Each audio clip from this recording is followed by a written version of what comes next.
Hi, good afternoon. So today you'll notice I've decided to wear a hat.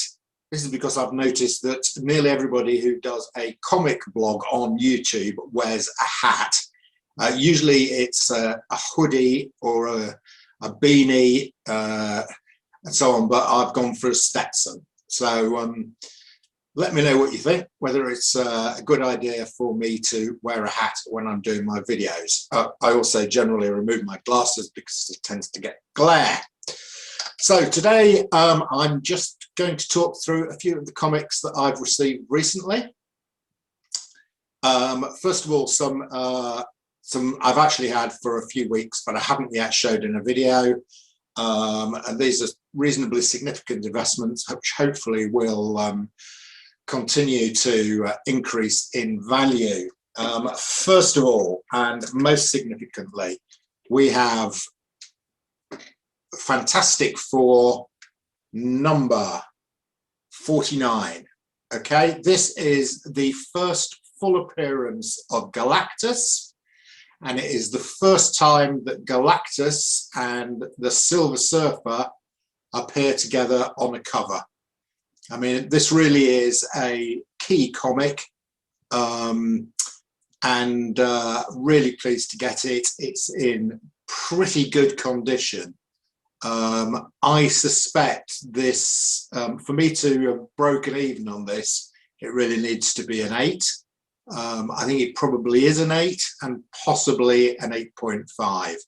So this is a key comic. Very pleased to get it in this condition, especially since I managed to get it in the UK. And as soon as things get back to normal, I will be submitting this to CGC for grading. Next up, we have another key comic that is increasing in value almost weekly at the moment.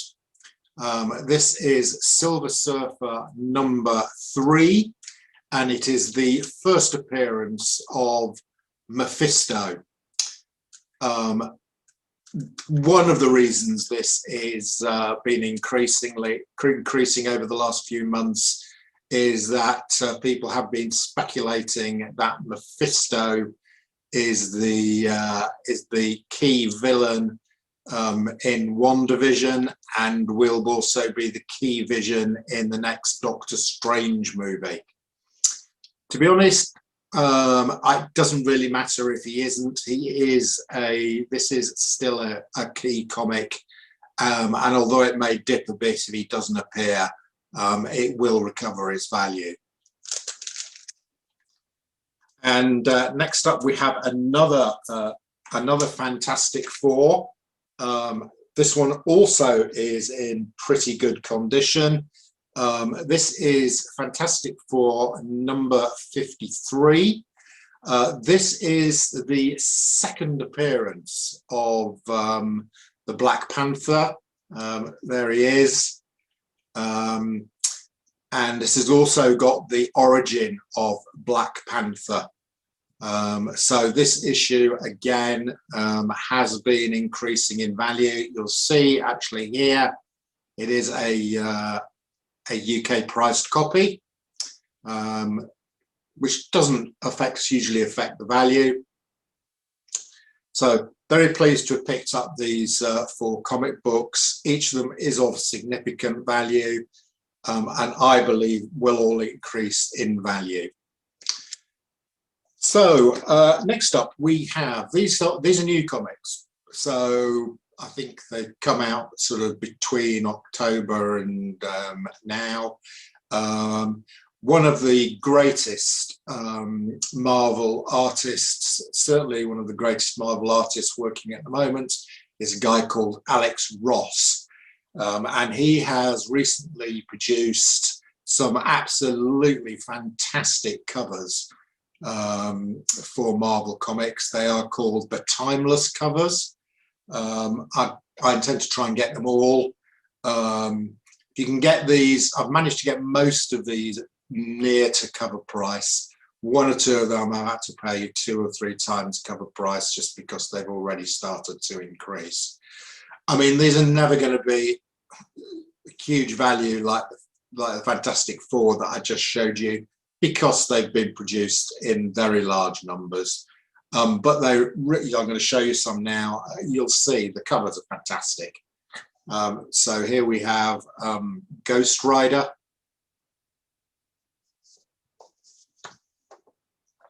Here we have The Thing from the Fantastic Four. What a great cover. We have also from the Fantastic Four, Invisible Woman.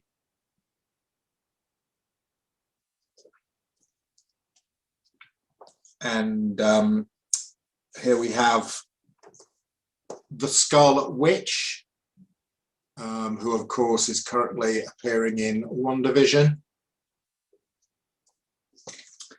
And finally, and I think this is the one I paid a bit more for, Iron Man. So those comics, I paid cover price, £4 or £5. I'll bag them up and they'll keep, and they'll go up, but they won't go up hugely in value. Right, next up, I've got a few comics from which I identified from having got the Marvel's Greatest Comics book, which highlighted some of the comics that have been around in the last 20 years or so, when I haven't been that active as a comic collector. And so I have acquired some of those key comics. First one is this one. It's the Amazing Spider-Man 545. Enough said. This is a, I think this was the accumulation of a number of different issues. Effectively, Marvel felt that Spider-Man being married was cramping his style and was not making him attractive to the next generation. So they needed to get rid of his wife, Mary Jane, but they didn't want him getting divorced, and they didn't really want to kill off Mary Jane. So they came up with this plot whereby Mary Jane and Peter Parker agree to get Mephisto to resurrect or stop Aunt May from dying, but in return for that, he eliminates their marriage and relationship from reality. Well, there you go. And this is the issue in which that occurs. Next up, I've got Deadpool 11. So we all know Deadpool from the films as a fourth wall breaking, so he talks to the audience, wisecracking sociopath.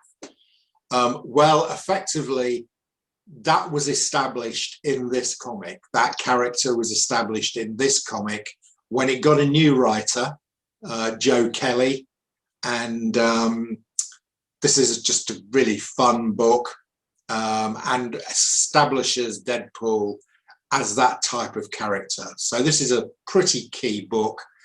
It's really nice condition, and really nice to have in the collection. And one of the reasons I'm buying these books that have appeared in the Marvel's Greatest Comics is that if you invest in those type of comics, they're always going to keep the value, and they will always increase in value. So, a lot of the comics that I've got, I've put them in a box and brought them out again 25 years later, and lo and behold, they've gone up in value. Or the ones that had intrinsic value have. This one, The Amazing Spider-Man 545, I'll put them in a box. I won't be around in 25 years to see them. But, hopefully the next generation of me will open up the box and find them and check the values and see that they've gone up. Okay, guys, that's it for today's video. Hope you enjoyed it. See you later.